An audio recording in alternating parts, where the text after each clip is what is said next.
What's up, guys? The Comics Kid 2099 here, and I want to talk to you about a movie that I watched last night. How to Train Your Dragon. This is a DreamWorks movie from, I think, 2010. It's been out for a very long time, but I only just watched it last night. And I really like this movie. The basic plot of it, you've got this Viking kid. His name is Hiccup.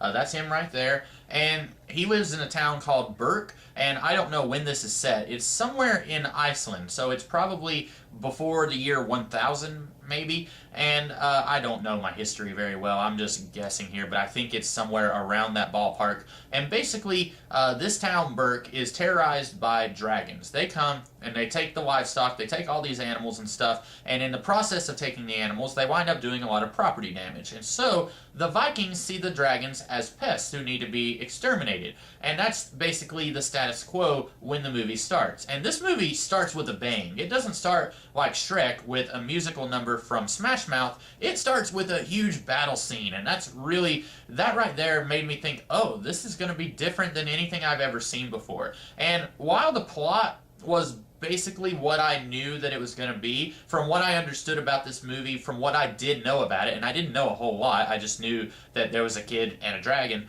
From what I did know about the plot of the movie, this was basically that plot, but this movie surprised me. It wasn't as childish as I thought it was going to be. It wasn't as condescending as I thought it was going to be. But let me finish telling you about the plot of the movie before I get into all of that. The plot is that this kid, Hiccup, while their town is being attacked by all these dragons, he has invented this thing that's basically like a slingshot that throws a bolo, and it nabs a dragon. And it's a dragon that nobody in the town has ever seen, and they call it a Night Fury. Nobody knows anything about it. Well, he's basically able to capture it, and then the next day he goes out exploring looking for this Night Fury that he has downed, and he finds it, and he's going to kill it so that he can prove himself to the town, because Hiccup, nobody likes him. His dad is the leader of the town, and even his dad doesn't really like him. And so he wants to kill this dragon to kind of prove himself to the town and to his father, but he finds he's not able to do it because the dragon is basically just as scared as he is. That's what he says later in the movie. And so he frees the dragon,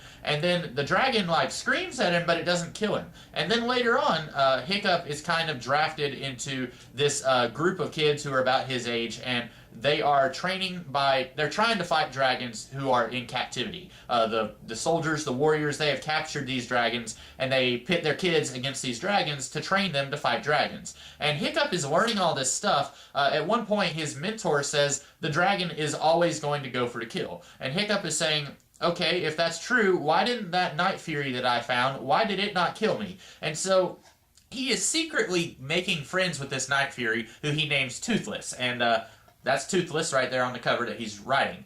He secretly makes friends with Toothless, and he's learning all this stuff about dragons that nobody else knows. If you scratch a dragon on their chin, then they kind of just fall asleep. They instantly go down. And so he does that whenever they are training against the dragons. Instead of trying to throw his shield at a dragon, he does that. He finds out that dragons are disgusted by eels, and so he has an eel in his vest, and he's able to kind of corner a dragon back into its cage instead of trying to risk his life and get burnt alive by this dragon. And so he quickly becomes the town hero because he's basically learned all these new ways to kind of fight dragons that nobody else has done before.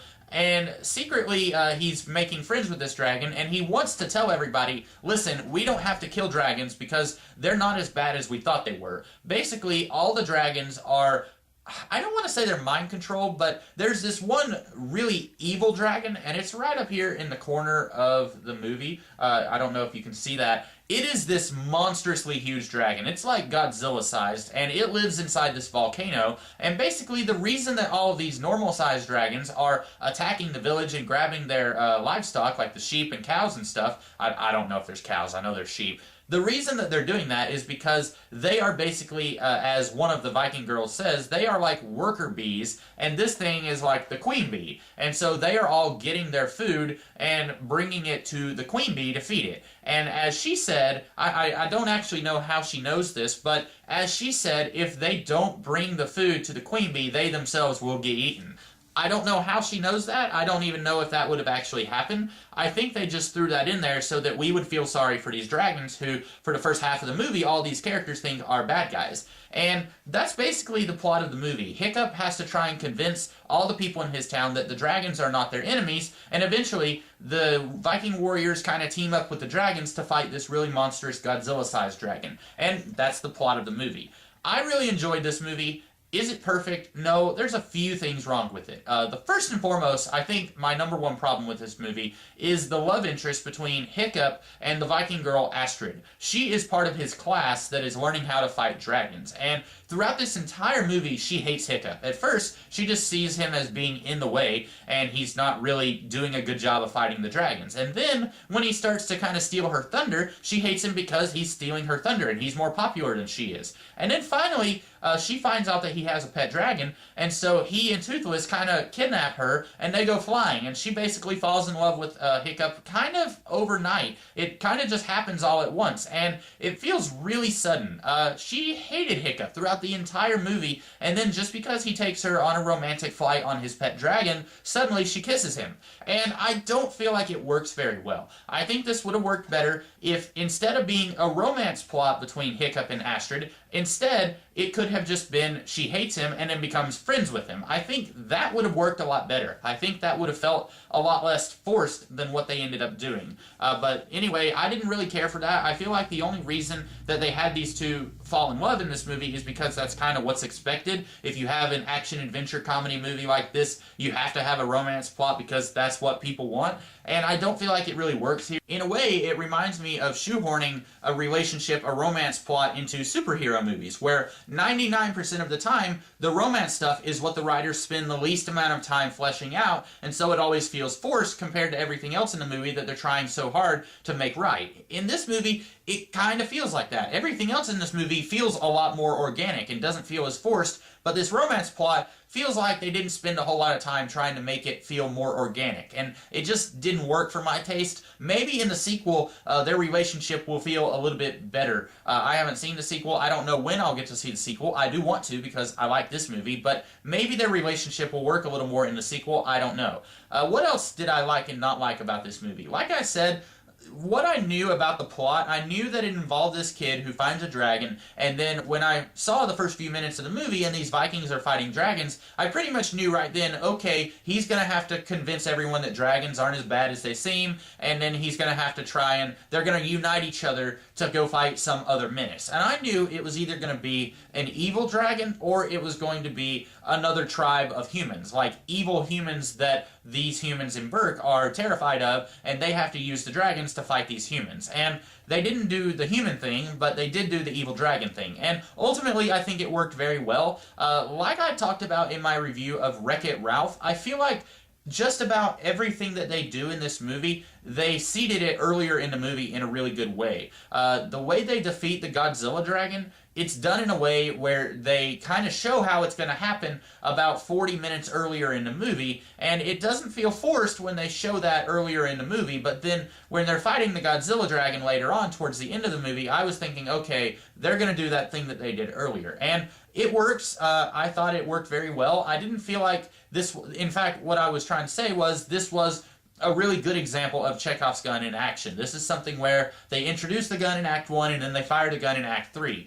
This was Chekhov's gun done right, as opposed to when they just shoehorn something into the end of the movie, but they don't introduce that thing earlier in the movie. The animation is spot on. This is an era where basically any animated film is going to look gorgeous. DreamWorks and Pixar both, they pretty much have the animation thing down pat. At this point, those things are just going to look nice, and that's pretty much just a given. Another thing I did not really like, the voice of Hiccup. I don't know who did any of the voices in this movie. Actually, I think I do know Gerard Butler did the voice of Hiccup's father, and that's the only voice I know. I know that Jonah Hill did a voice in this movie, but I don't think that he did Hiccup. I think he did one of Hiccup's contemporaries in their dragon training class. But Hiccup's voice kind of bugged me throughout the entire movie, and basically, I don't know how old Hiccup is supposed to be here. I kind of got the impression he was maybe 15 or 16. he does not sound like a 15 or 16-year-old. He sounds like a 30-year-old who doesn't even sound like he's trying to disguise his voice to sound like a teenager. He did not sound like how old he's supposed to be in this movie. And like I say, they don't actually tell us how old he is, but I definitely get the impression that he's a teenager. He is not a full-grown man, and it bugged me the whole time. His voice did not sound like a teenage voice. It sounded like they got somebody who is the exact opposite of a teenage boy, and they just said, okay, do your normal voice. Don't even try and sound like a teenage boy. And he did that, and then they didn't even bother trying to change it or anything. I really feel like they could have either, whoever voiced him, they could have had him try a little harder to sound like a teenager, or they could have just gotten someone else who sounded a little bit more like a teenager. There are actors out there, full-grown adults who are in their 40s, who sound like teenage boys, or can sound like teenage boys. They could have done that. They didn't do it here. That was really my one big complaint outside of the romantic angle. I don't have a whole heck of a lot to say about this movie. I really enjoyed it. If you haven't seen this movie, if you're one of those people, you're like, oh, it's a cartoon, I don't know. This is a really fun movie, and it really surprised me. It's not nearly as, like I said earlier, it's not nearly as condescending as I thought it was going to be. This does not make light of the fact that the Vikings have killed thousands of dragons before. Even though this movie, slight spoiler here, this movie does end with the human beings kind of making friends with the dragons. Even though it ends with that, it doesn't really try and cover up the fact that these guys were at war with the dragons. It doesn't try and make light of that. It happened. It's something that happened, and then these guys are going to move on. And I really like that.